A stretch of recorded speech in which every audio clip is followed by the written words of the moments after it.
ఒక గాడిలో పెట్టారు. బ్రహ్మాండంగా గతంలో ఎన్నడూ లేనప్పుడు విధంగా విలేజ్ హెల్త్ క్లినిక్స్ అంటే ప్రభుత్వ ఆరోగ్య వ్యవస్థని గ్రామ స్థాయి లెవెల్లోకి తీసుకువెళ్లిన వ్యక్తి జగన్మోహన్ రెడ్డి గారు.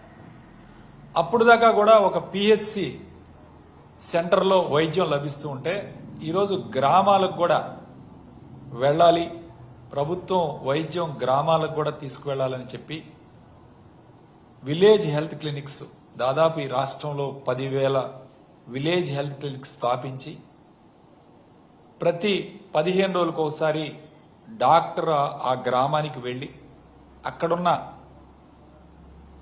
పెద్దవాళ్ళు బీపీ షుగరు వీటితో ఇబ్బంది పడే వాళ్ళకి అక్కడే మందులు ఇచ్చే కార్యక్రమం, అక్కడే వైద్యం ఇచ్చే కార్యక్రమం, చిన్న చిన్న బ్లడ్ టెస్టులు చేసే కార్యక్రమం ఇవన్నీ కూడా ఏర్పాటు చేసి అక్కడ ఒక పర్మనెంట్ ఒక ఏఎన్ఎం ఒక మల్టీపర్పస్ హెల్త్ వర్కర్ ఇద్దరిని కూడా విలేజ్ హెల్త్ క్లినిక్స్ లో పెట్టి గ్రామ స్థాయికి ప్రభుత్వ వైద్యాన్ని అందజేసిన ముఖ్యమంత్రి ఎవరైనా ఉన్నారంటే అది జగన్మోహన్ రెడ్డి గారు.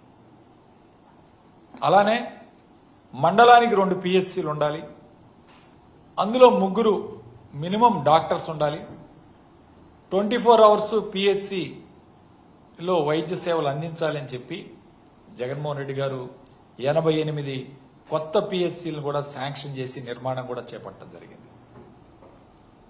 అంటే మండలానికి 2 లేని చోట కొత్తగా ఒక పిహెచ్సిని శాంక్షన్ చేపించి 88 పిహెచ్సిలను శాంక్షన్ చేపించి కొత్త వాటిని కూడా ప్రారంభించే కార్యక్రమం చేశారు. అంతేకాదు నాడు నేడు కింద సిహెచ్సిలు కమ్యూనిటీ హెల్త్ సెంటర్ నుంచి 50 పడకల హాస్పిటల్కి 100 పడకల హాస్పిటల్కి అప్గ్రేడ్ చేయటం, ఆ యొక్క హాస్పిటల్స్ ని బ్రహ్మాండంగా తీర్చిదిద్దే కార్యక్రమం చేయటం, నాడు నేడు కింద పిహెచ్సిలను బాగు చేసే కార్యక్రమం చేయటం, అట్లానే మెడికల్ కాలేజ్ ప్రభుత్వ మెడికల్ కాలేజ్ గతంలో ఉన్న ప్రభుత్వ మెడికల్ కాలేజీలు ఎంతో పేరుగాంచినాయి, దాదాపు 70-80 సంవత్సరాల నుంచి ఉన్న వాటిని కూడా నాడు నేడు కింద అప్గ్రేడేషన్ చేసి చాలా మెడికల్ కాలేజ్ని ఈ రాష్ట్రంలో ఉన్న ప్రభుత్వ మెడికల్ కాలేజీని కూడా బాగు చేసి వాటిలో ఎక్విప్మెంట్ లేకపోతే ఎక్విప్మెంట్ బిల్డింగ్స్ నిర్మాణం చేసి పటిష్టం చేయడం, ప్రభుత్వ ఆరోగ్య వ్యవస్థల్ని ఆయన పటిష్టం చేసే కార్యక్రమం చేశారు.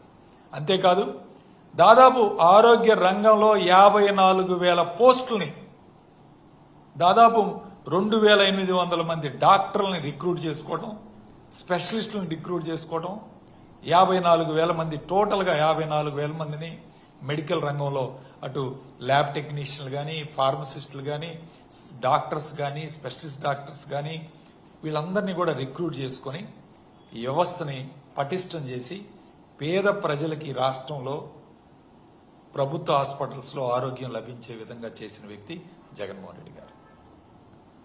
అంటే జగన్మోహన్ రెడ్డి గారి లక్ష్యం పేదవాళ్ళకి ఒక నాణ్యమైన వైద్యం అందించాలి ప్రభుత్వ వ్యవస్థలో. పేదవాడు అట్లానే మెడికల్ కాలేజీలకు వచ్చి ఆధునికరమైన వైద్యం అందించాలి. ఈ విధంగా జగన్మోహన్ రెడ్డి గారు వ్యవస్థలన్నింటినీ కూడా ప్రభుత్వ ఆరోగ్య వ్యవస్థల్ని పటిష్టం చేసే కార్యక్రమం చేశారు. ఇప్పుడు చంద్రబాబు నాయుడు ఏం చేస్తున్నాడు? నిన్నే మాట్లాడుతూ ఉన్నాడు చంద్రబాబు నాయుడు. పీపీపీ మోడ్లో 100 పడకల హాస్పిటల్ నియోజకవర్గానికి ఒకటి నిర్మాణం చేస్తాం, అందులో 75 నియోజకవర్గాల్లో లేవు, ఆ 75 నియోజకవర్గాల్లో పీపీపీ మోడ్లో నిర్మాణం చేస్తున్నారు అని చెప్తా ఉన్నారు. అంటే నేను అడుగుతా ఉన్నాను, పీపీపీ మోడ్లో రేపు నిర్మాణం చేసి ప్రజలకు ఉచితంగా వైద్యం అందిస్తారా, లేకపోతే యూజర్ ఛార్జీలు కలెక్ట్ చేస్తారా? ఎందుకంటే చంద్రబాబు నాయుడు గతంలో యూజర్ ఛార్జీలను తీసుకొచ్చి ప్రభుత్వ మెడికల్ కాలేజీలో కానీ హాస్పిటల్లో కానీ సిటీ స్కాన్ కింద ల్యాబ్ కింద లేకపోతే పేషెంట్ అడ్మిట్ అయితే ఇంత అని చెప్పి డబ్బులు కలెక్ట్ చేసిన ప్రభుత్వం ఏదైనా ఉంటే చంద్రబాబు నాయుడు గారు. అంటే ప్రజా ఆరోగ్య వ్యవస్థలో కూడా ఈరోజు పబ్లిక్ పార్ట్నర్షిప్ తీసుకొచ్చి ప్రైవేటైజేషన్ చేసి వాళ్ళ దగ్గర పేషెంట్ల దగ్గర డబ్బులు కలెక్ట్ చేసే కార్యక్రమం చేయడానికి ఈరోజు నాంది పలుకుతా ఉన్నాడు. ఎవరికి ఇస్తా అండి? ఇదంతా కూడా వాళ్ళ పార్టీ వాళ్ళకి ఇచ్చి ప్రభుత్వ స్థలాలు ఇచ్చి వాళ్ళ చేత బిల్డింగులు కట్టించే కార్యక్రమం చేసి తూతు మంత్రంగా ఈ వాటన్నిటిని కూడా ప్రారంభించే కార్యక్రమం చేస్తారు. కానీ వీటిని మెయింటైన్ చేసేది ఎవరు? వీటిని మెయింటైన్ చేయడానికి ప్రభుత్వం మళ్ళీ డబ్బులు ఇవ్వాలి. ప్రభుత్వమే ఈరోజు నడిపించాలి వీటందరినీ, డాక్టర్లు పెట్టి వీళ్ళకి జీతాలు ఇవ్వాలి, అక్కడున్న మెడికల్ సిబ్బందికి జీతాలు ఇవ్వాలి. వీళ్ళంతా మెయింటైన్ చేసి ప్రజల దగ్గర నుంచి డబ్బులు కలెక్ట్ చేసే కార్యక్రమం చేయటం ఎంతవరకు సబబు? ఈరోజు జగన్మోహన్ రెడ్డి గారు 17 మెడికల్ కాలేజీలు ప్రారంభిస్తేనే వీటినే ప్రైవేట్ పరం చేయాలని చూస్తున్నారే చంద్రబాబు నాయుడు గారు. ఇప్పుడు మళ్ళీ కొత్తగా పెట్టే వాటిని కూడా ప్రైవేటీకరణ చేస్తే ప్రజలు ఏ విధంగా ఉచితంగా వైద్యాన్ని పొందుతారు? మన చాలా మంది పెద్దలు చెప్తారు, ప్రపంచంలో విద్యా వైద్యను ఉచితంగా అందించిన ప్రభుత్వమే మేటి ప్రభుత్వం ఈ డెమోక్రసీలో అని చెప్పి మనం చూసాం. మరి కనీసం హెల్త్ రంగంలో కూడా మీరు ఉచితంగా ఇవ్వలేకపోతే మీరు ఎటువంటి పరిపాలకులే? ప్రజలు తప్పకుండా మీకు శిక్షించే కార్యక్రమం చేస్తారని చెప్తా ఉన్నాను. అలానే ఆరోగ్యశ్రీ, ఒకవైపు ప్రజా ఆరోగ్య వ్యవస్థను పటిష్టం చేసి జగన్మోహన్ రెడ్డి గారు, మరొక వైపు ఆరోగ్యశ్రీ హాస్పిటల్స్ లో నెట్వర్క్ హాస్పిటల్స్ కి మీరు 700 కోట్లు బిల్లులు పెండింగ్ పెట్టినా సరే వాటన్నిటినీ కూడా హాస్పిటల్కి పే చేసి ఈ రాష్ట్రంలో దాదాపు 5 సంవత్సరాలు 2019 నుంచి 2024 వరకు 14 లక్షల మంది ప్రజలకి దాదాపు 13,000 కోట్ల రూపాయలు ఆరోగ్యశ్రీ కింద కేటాయించి వివిధ హాస్పిటల్స్ కి ఈ రాష్ట్రంలో వైద్యం పొందటం నిజం కాదా, వాస్తవం కాదా అని అడుగుతా ఉన్నాను. ఈ రోజు పరిస్థితి 3,500 కోట్లు పెండింగ్ పెట్టారు. దాదాపు 11 నెలల నుంచి ఆరోగ్యశ్రీ నెట్వర్క్ హాస్పిటల్స్ కి 3,500 కోట్లు పెండింగ్ పెడితే ఆశా ప్రైవేట్ ఆర్గనైజేషన్ హాస్పిటల్స్ వాళ్ళు 26 సార్లు మీకు లేఖ రాశారు, చెల్లించండి, బకాయిలు చెల్లించండి అని విజ్ఞప్తి చేస్తే చివరికి 500 కోట్లు ఇచ్చి ఈరోజు 500 కోట్లు చెల్లించి మీరు హాస్పిటల్స్ ని మీరు కొనసాగించండి సేవలని చెప్తా ఉన్నారు. నేను అడుగుతా ఉన్నాను చంద్రబాబు నాయుడు గారు, ఆరోగ్యం అనేది టాప్ ప్రయారిటీ ఇవ్వాలి. ఏ ప్రభుత్వమైనా ఆరోగ్యానికి టాప్ ప్రయారిటీ, ఆరోగ్యం అండ్ విద్య అండ్ వైద్యానికి. అలాంటిది వైద్యాన్ని కూడా మీరు ఎందుకు పక్కన పెడుతున్నారు ఇవాళ? దీంట్లో ఏమిటి కుట్ర? ఎందుకు నెట్వర్క్ హాస్పిటల్స్ మీరు ఇప్పటికీ కూడా డబ్బులు చెల్లించడానికి వెనకాడుతున్నారు?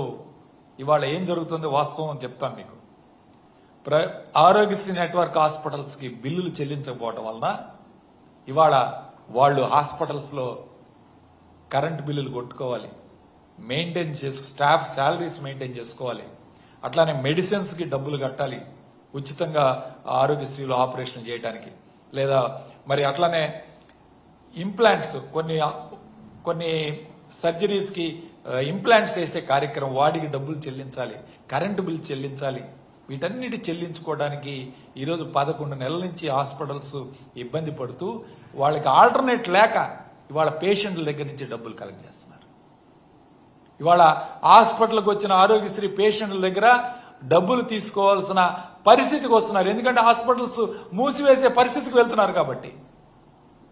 అలాంటి పరిస్థితుల్లో ఈరోజు హాస్పిటల్స్ ఉంటే మీరు 3,500 కోట్ల కనీసం 1,500 కోట్లు 2,000 కోట్లు చెల్లిస్తే ఈరోజు హాస్పిటల్స్ అన్ని కూడా, ఆరోగ్యశ్రీ నెట్వర్క్ హాస్పిటల్స్ అన్ని కూడా మళ్లీ తిరిగి ఫ్రీగా వైద్యం చేయడానికి ముందుకొచ్చే కార్యక్రమం ఉంటుంది. కానీ వాళ్ళ పేషెంట్స్ దగ్గర డబ్బులు తీసుకొని చేసే పరిస్థితికి దిగజారిపోయారంటే, ఆ పరిస్థితికి ఈరోజు హాస్పిటల్స్ వెళ్ళాయంటే దీనికి కారణం చంద్రబాబు నాయుడు ప్రభుత్వం. నిజంగా వాస్తవం చెప్తా ఉన్నాను, మీకు అసలు నిజంగా ఆరోగ్యశ్రీ నడపాలనుందా లేకపోతే ఆరోగ్యశ్రీ మూసివేయాలనుందా? ఈ ప్రశ్న అడుగుతా ఉన్నాను మీ ద్వారా. ఎందుకంటే మీరు ఏదో రకంగా ఒక 1,500 కోట్లు ఈ ప్రభుత్వానికి డబ్బులు కట్టడం పెద్ద భారం కాదు, కానీ ఈ ఆరోగ్యశ్రీని పూర్తిగా నిర్వీర్యం చేయాలి. ఇది ఇన్సూరెన్స్ కంపెనీలకు హ్యాండ్ ఓవర్ చేయాలనే ఒక లక్ష్యంతో ప్రభుత్వానికి ఇవాళ 500 కోట్లు 600 కోట్లు చెల్లించే కార్యక్రమం చేస్తున్నారు. ఇది కరెక్ట్ కాదు.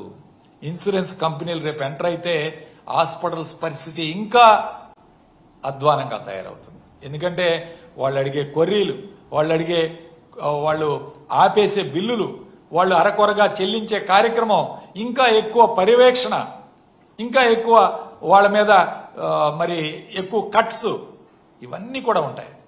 సో కాబట్టి దయచేసి ఇన్సూరెన్స్ కంపెనీలకి హ్యాండ్ ఓవర్ చేయకుండా ఆరోగ్యశ్రీని ప్రభుత్వమే మెయింటైన్ చేయాలని వైఎస్ఆర్ కాంగ్రెస్ పార్టీ ప్రజల తరపున డిమాండ్ చేస్తుంది. దీన్ని కన్వర్ట్ చేయడానికి ఏది ఇన్సూరెన్స్ కంపెనీలకు కేటాయించడానికి ఈరోజు ఆరోగ్యశ్రీ నెట్వర్క్ హాస్పిటల్స్ కి పేమెంట్స్ చెల్లించకుండా, వాళ్ళు అడిగినంత పేమెంట్స్ చెల్లించకుండా ఇవాళ నెట్వర్క్ హాస్పిటల్స్ ఇబ్బందికి గురి చేస్తున్నారు. దీనివల్ల అల్టిమేట్ గా పేషెంట్స్ ఇవాళ ఇబ్బంది పడుతున్నారు. కొన్ని హాస్పిటల్స్ వెనక్కి పంపిస్తున్నారు, కొన్ని హాస్పిటల్స్ వాళ్ళ చేత డబ్బులు కట్టించుకొని కార్యక్రమం చేస్తున్నారు. ఇవాళ పెద్ద పెద్ద హాస్పిటల్స్ లో ఒక బైపాస్ సర్జరీ చేయాలంటే